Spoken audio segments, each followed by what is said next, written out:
嗨，大家好，我是探评书。今天是2025年11月28号。这一期咱们继续聊聊恒大清盘，聊聊中国的房地产。咱们先看房企的消息啊。根据这个券商中国报道说华夏幸福强推预重整，债权人联合查账遭拒。11月21日，华夏幸福26家债权人超过半数投票通过，授权平安资管聘请会计师事务所对其进行专项财务尽调。据了解，债委会工作组计划自11月24日起进驻华夏幸福，开展专项财务尽调前期准备工作。这个实际上叫专项审计啊。据债权人最新透露，目前债委会工作组查账遭到了华夏幸福的拒绝。公司称无法定义务配合金融债委会另行对公司开展尽调。未来华夏幸福能否推进预重整，需债权人表决，仍存在很大不确定性。11月17号这个华夏幸福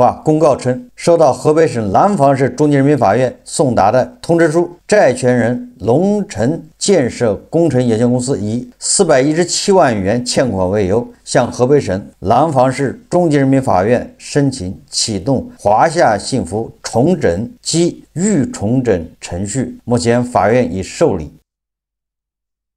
值得注意的是，华夏幸福在以董事会名义发布的公告中强调对预重整无异议，而目前来看，董事会成员至少有2位董事表示毫不知情。由第一大股东中国平安委派的董事公开发表声明，对华夏幸福日前公告的预重整程序提出异议，称华夏幸福拟进行预重整并没有经过董事会审慎研究审议表决，也没有提交股东会表决，并表示已向监管部门投诉。预重整并不是破产法所规定的程序，而是法院根据债权人、职工、出资人和社会影响等各方利益评估预重整必要性和可行性，并不是正式的破产重整，仍需债权人协商和和解。华夏幸福成立的债委会主要包括工商银行、平安资管、廊坊银行、农业银行、渤海银行、中信信托、光大证券以及中融国际信托、陕西省国际信托、招商银行、中国农业发展银行、廊坊银行以及中信银行等多达70家金融机构。2021年9月末，华夏幸福制定了债务重组计划，以卖、贷、涨、兑、抵、接等6种方式清偿，宣称要在2到3年内把资产负债率降到70%以下。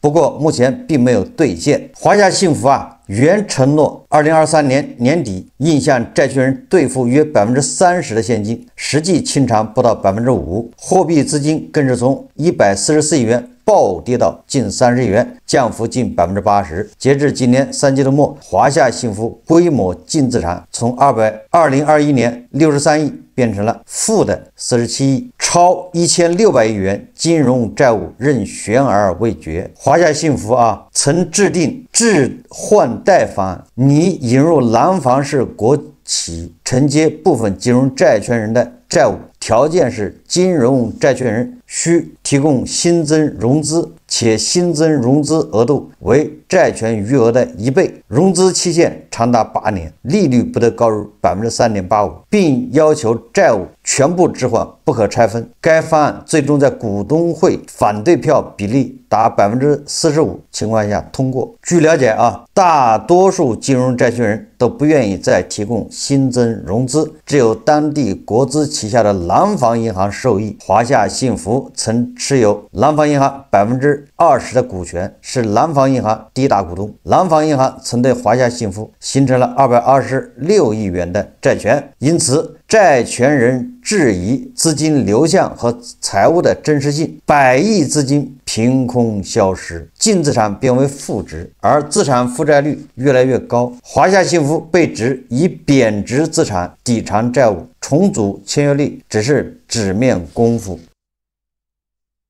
我为什么要介绍这个华夏幸福呢？实际上在2021年9月恒大暴雷之前，作为这个黄金帝王，哎，它土地最多啊，都是围绕北京周边啊布局的，而且主要是以这个产业园为特色，这么一家上市房企，而且它的负债规模也是过1000亿啊，说大不大，说小不小。恒大暴雷之前它就已经暴雷了，但是啊，因为这个涉及到河北省当地的利益，所以在河北省政府的这个主导下啊，华夏幸福进行了债务重组。我在我的房地产节目里面恐怕不止4、5次，或者至少5、6次，老是介绍华夏幸福。实际上，华夏幸福就是未来啊这些暴雷房企的一个样本。它前面债务重组成功，而且是在地方政府的主导下，它也成立债委会，然后平安银行作为第一大债权人，债务重组之后变成第一大股东，又是第一大债权人。平安银行啊，这个平安银行也很奇葩，据说是中国隐形的帝王，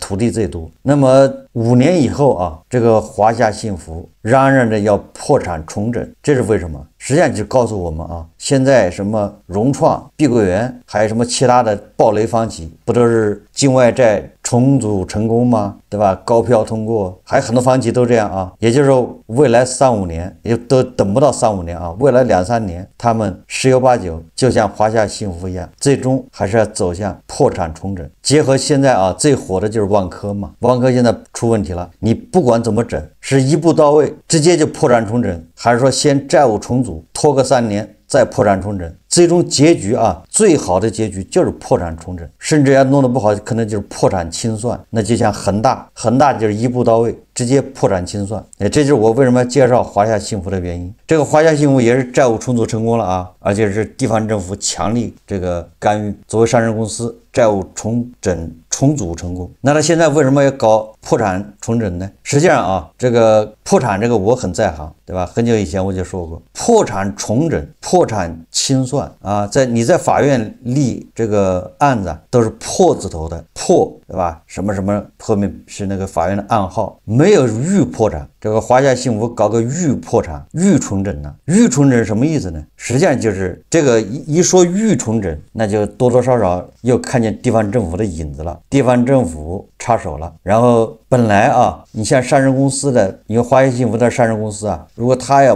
破产重整的话，非常复杂啊，他要先给法院去交这个破产申请书，法院是受理，对吧？他不是立案制，说你一交来，我马上给你立个案子，就有暗号了啊，就开始走程序，不是这样子的。它叫受理制。受理制什么意思啊？就你这玩意儿我接不接还是个事儿呢？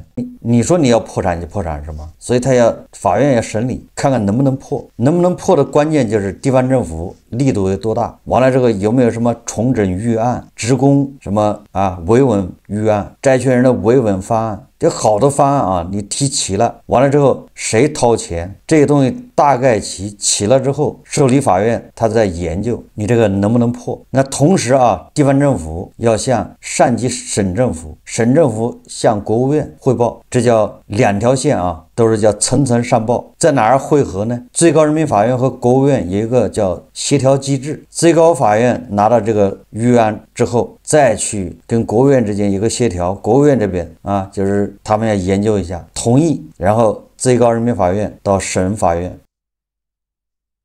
省高院呢，省高院再到廊坊什么中院，说同意破产重整。好，政府那边也会层层下发，然后还有一个啊，上市公司还要给证监会、给交易所打报告，证监会那边也得回复同意。你看看啊，就一个上市公司破产重整不是那么容易的。那决定法院往上报方案，这里面法院必须要做前期工作。这个法院做的前期工作，可能华夏幸福就把它叫成预重整。什么叫前期工作啊？就是正式受理之前，法院就把债权人叫来，对吧？这个刚才念的那10几家银行啊，主要债权人先座谈，问问啊，你们对这个重整方案有没有什么意见？有意见你就表达，实在不行他就开个债委会，对吧？就法院会开个会，大家投票，这些大的债权人都不同意啊，这个方案说我不接受，接受不了，法院他马上就终止了，他就不受理你这个破产，认为你这方案推不下去，你这主要债权人都不同意啊，这个啥？所以这叫预重整。预重整说明什么呢？预重整说明这个破产重整还没有进入法律程序，法院还没有受理，都还没给他暗号。如果感兴趣的啊，把我的说的你好好理解理解。你以后也是搞破产的专家，至少程序你不会错。好了，如果大部分债权人都同意，都说哎呀没办法，死马当活马医吧，那只能这么整啊，我没太大意见。好，法院一看主要债权人都同意了，剩下那些小债权人就算了呗，对吧？没空理他。好，在大股东、二股东叫来，问问你们有什么意见？华夏幸福这个很显然就是地方政府主导的。那个有个债权人啊，说华夏幸福欠我400万没给，所以我就申请他破产。我告诉大家啊，申请破产，一个是债权人申请，一个是上市公司自己申请，我是自己打报告申请破产，还有一个是大股东申请。大股东可以申请啊，公司破产，一般的就是3种。债权人，你说哪个债权人为了400万跑去要求华夏幸福破产呢？这个在行内啊就叫开枪，谁来开这一枪？再找个枪手。这个所谓的债权人400万，那找的是个枪手，找他做了工作啊，说你呀，我对吧？找律师我帮你写，申请这个华夏幸福破产，你去交。大股东和上市公司自己申请破产，这个不太好，都要走程序。你比如说啊，这个如果是上市公司自己申请破产，那你还开董事会，还开股东大会，对吧？完了之后，哎，都通过了，你才能去法院申请破产，这个显然很麻烦。如果大股东申请破产呢？大股东就是平安银行，他怎么可能要破产呢？他不是不反对吗？对吧？他不同意啊，他还要查账，对吧？认为你这搞什么猫腻啊，钱转移了，所以大股东破产了肯定不干，那只能找个债权人呢开枪，所以找个小债权人好说话，对吧？许诺给他好处啊，以后破产了我到时候向你倾斜一点。那小债权人本来就是当地的啊，一定是河北省的，得到受益。好，他就拿着这个破产申请跑到法院去，说我要申请华夏幸福破产，因为他还不起我这400万，所以我申请破产。这就是那个在香港，对吧？好多房企不是被那些债权人提起叫清盘申请吗？对吧？清盘聆讯一大堆的清盘，就这意思啊。那么法院把这预承认，就是会开完之后，法院觉得这个方案可行，地方政府也支持，他就往上报，开始走程序，叫呈报。我把这个讲的这么细啊，实际上就是要告诉大家，我在以前节目说过了，未来房企90%以上的都要走这条路，走破产重整。比如重庆的那个叫金科股份，人家已经重整完了，现在搞债务重组不过是耽误时间而已，苟延残喘，还想再抢救一下。昨天咱们说了破产重整，那这个企业留下来了，但是出资人、债权人的权益做调整，本来欠你1个亿的，现在不给了，你变成股东了，本来的股东你被稀释了，对吧？你本来占公司20%的股份，现在只占3%了，就这意思啊。17%被稀释掉了。那个应付账款呢，就比如这个欠人家的什么工程款呢，对吧？各种款这种那就最后反正也是打折基本上就是要么打折，要么就把它扔到一个什么信托里面去，每个50年是还不了的，而且基本上也还不了，把一些垃圾资产装里面，说赚了钱就给你就这意思所以结合万科我认为万科迟早是要走这条路的没有必要再挣扎就是破产重整又不丢人，对吧？万科以后还是万科万科而且还是上市公司而且它那个代码都不会变了，只是大股东变了只是它债务结构变了，那管理层肯定都得变只有破产重整这个就这么一条路。所以我们密切关注华夏幸福，它是第一个爆雷，而且规模还相对比较大的，然后又是第一个搞债务重组号称成功的，完了之后5年以后又进入破产程序搞破产。网上有传言什么银行搞个银团给万科贷款800亿，这都是传言我觉得很难。你说哪个债权人疯了？本来的吧，我已经借给你1个亿了，你还不了，或者我还再借你5000万是吗？谁心这么大呀？对吧？谁指示那谁出文件，对吧？上级如果指示的话，那上级你给出文件，人家照你文件办都不担责任，到时候打了水漂你别找我。所以说它只有破产重整这么一条路，其他的路都是耽误时间。破产重整以后的万科就获得了新生，叫凤凰涅槃。那过去的那些管理层，对吧？那该担什么责任担什么责任，该去蹬缝纫机蹬缝纫机，该退钱退钱。现在重点关注的是6大央企房地产开发商，看他们谁第一个报道，对吧？谁第一个躺下，这是咱们要关注的。这个海外的机构瑞银表示他说除非出台更大力度保房价刺激措施，否则预计北京、上海等一线城市二手房价2026年将再下降10%，也就是我们现在一线城市不是下降了30%到40%吗？那么2026年要再下降10%，在2027年将再下降5%，更多第一线城市房地产市场将失去流动性，鹤岗化城市如雨后春笋般在各地涌现，尤其是3、4线城市，甚至北京近郊的房山、杭曾河地区已出现单价5000每平的二手房，这让去年单价5000每平的延庆、密云等远郊区噤若寒蝉。这可是北京啊！我说了嘛，北京5环外问题大了，这个房山、杭曾河那都在6环外了，密云对吧？延庆。彭博社上周报道称，正在考虑采取新一轮保房价措施，扭转房地产市场颓势。这个就是传言的啊，什么按揭贷款贴息，对吧？然后这个你买房子贷款可以少扣点你的个人所得税等等，这个都没用啊，这些力度啊都解决不了问题。瑞银此前预测房地产市场即将复苏，是基于许多资金紧张的开发商停止购地后，住宅供应过剩的情况会有所缓解。去年开发商的房屋开工量较2021年经济低迷初期回落了63%，超过了各地区房屋销售量48%的幅度。这一回落趋势在今年仍在持续，也就是瑞银啊，觉得咱们至少还再跌15%。这个楼市到底怎么样啊？我们看看这个孟小苏啊，他怎么说的？他说房地产的起伏规律是什么？我比很多人都清楚这里面的门道。大家看视频啊，房地产的起伏是有一定规律的。以美国为例，美国房地产业就是18年一个周期，一旦垮塌就带来经济危机，而且每一次都是大跌随后大涨，有人一夜破产，也有人躲过了危机。跟美国一样，中国的房地产也有周期性的规律。从房改以来，我们就经历了若干次楼市的低迷和再发展。1998年，我们进行了住房制度改革，老百姓可以买房了，就带动了180多个相关产业经济迅速发展，房价呢也是水涨船高。一直到08年再次出现了下降，为什么呢？我刚才说的，美国的房地产危机啊，导致了全球金融海啸，我们国家的经济也受到了影响，这个很多城市经济都萎缩啊，居民就不敢在这个时候买房。但很快国家用4万亿拉动基础设施建设，同时放宽政策，中央给予的信心是很足的，把这种低迷的情绪啊就给冲掉了。所以到了2009年，你看中国的经济又恢复了正常发展。接着到了2015年啊，楼市又出现了低迷，造成了新一轮的产能过剩。这时候中央采取了楼市去库存的做法，深圳打响了第一炮，接着就是北京和上海，并且很快带动了全国的其他城市。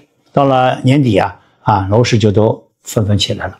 上海的房价普遍上涨了60%，甚至像南京啊、厦门啊、合肥的房价都涨了1倍，居民的信心迅速恢复，又纷纷的回到了市场，居民由此就获得了很大的利好。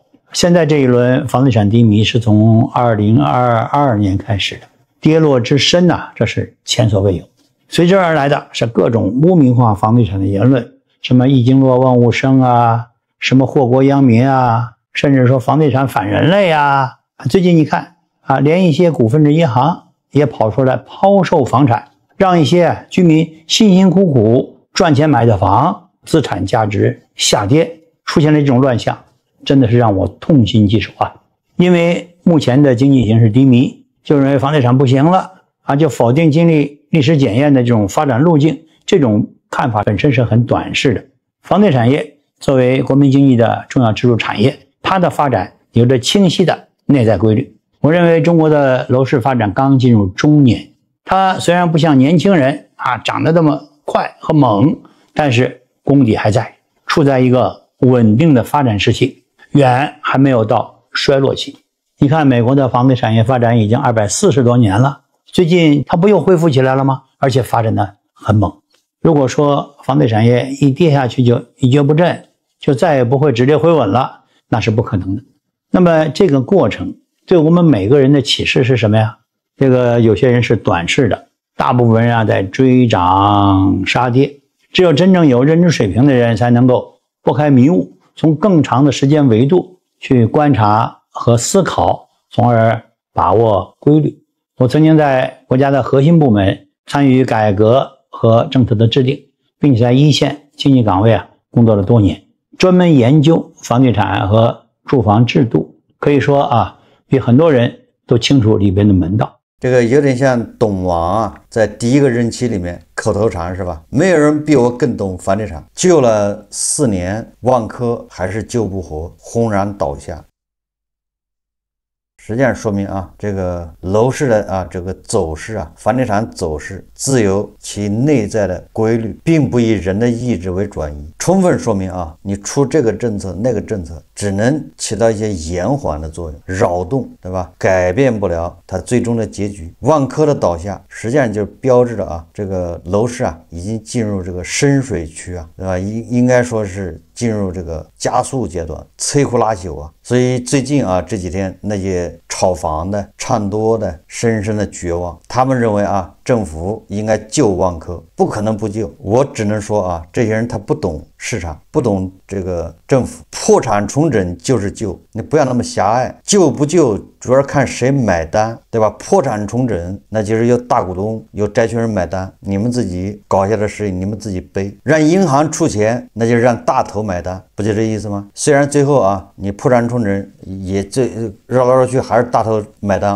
你比如说那个深圳国资委吃了亏，那银行吃了亏，那都是大头的钱，抱着背着一样沉只是不能再往里扔钱了，不就这意思吗？所以说破产重整就是在拯救万科，这叫轻装前进嘛，就是深铁深圳国资委的这笔投资，这笔借款，对吧？受了巨大的损失，这个得有人担责这两天这个最大的新闻还有一个就是香港特区这个大埔鸿福苑火灾。我看今天新华社报的，截止到下午火灾已造成128人遇难，还有多人对吧失联，这个是惨剧非常悲惨。这个话题就多了，既涉及到这个高层住宅，对吧？又涉及到这个防火、消防安全，这些具体的我打算在这个会员节目里面去讲一讲，跟大家分享一下我的看法。最后我们再看看这个广州的那个铜钱大厦二拍再次流拍。11月28日，大晚新闻记者从阿里资产拍卖平台看到广州地标建筑广州原大厦以12.2亿元起拍，二拍这第二次拍卖了，因无人报名出价，二拍再次流拍。拍卖原因系破产重整，你看对吧？这个也是破产重整评估价17亿元，二拍起拍价12.2亿元。不过截至11月28日10时，因无人报名竞拍，最终流拍。此次拍卖吸引了1万多人次围观。我记得这个广州铜钱大厦它当时的造价好像大概10个亿左右吧，后来最高评估的就是市场价到50多亿，那个恐怕就是咱们整个楼市顶点的时候，最高点的时候，这个广州铜钱大厦估值是50多个亿现在呢，估值只有17亿，起拍价12亿，居然没人问津。我觉得他下一次要再拍的话就在10亿了，也就是他当年的成本价，当年建造这个就花了10个亿，这不就是一场梦吗？10个亿建的，最贵的时候值50多亿。现在对吧？10年过去了，关键到时10亿都不一定拍得掉，不一定有人要。从这个广州铜钱大厦，对吧？二拍拍不掉，很多豪宅是吧？都拍不掉，说明什么？说明咱们这个资产的一个过山车的行情，从哪儿来的还回哪儿去了，这不就是一场梦吗？梦一场，只落着一个什么白茫茫大地真干净。只不过在这种起伏之中有多少人破产，对吧？有多少人家破人亡好，这期节目咱们就聊到这里，感谢大家收看。如果喜欢我的节目，欢迎订阅转发，也可以在下方留言评论，谢谢大家。